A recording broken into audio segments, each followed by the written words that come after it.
Fulicam ang tangkang pagtangay ng dalawang binatilyo sa isang mamahaling bike sa Quezon City. Nakatutok si Bea Pinlac.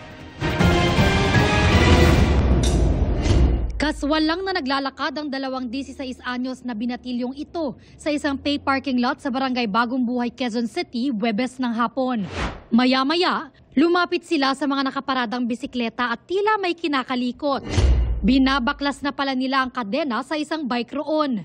Ang isang batang naka-dark blue t-shirt sumakay na sa bike, habang ang kasama niyang nakaputing t-shirt naglakad paalis.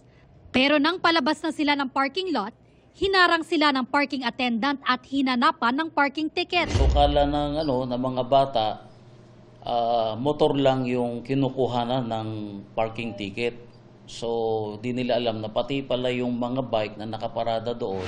Nang kilalanin kung sino ang may-ari ng bike, sinubukan pang magpaliwanag ng mga binatilyo. At nang hindi umubra, sinubukan na nilang tumakas. May kasabot pa umano silang 15 anyos na lalaki na nagsilbing lookout. Dumayo pa sila sa Quezon City mula Quiapo para magnakaw.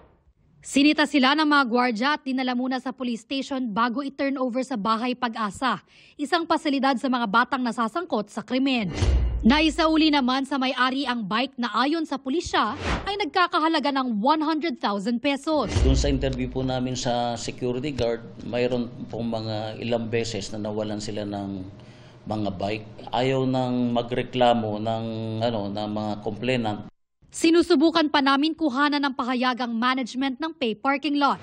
Para sa GMA Integrated News, Bea Pinlac, nakatutok 24 oras.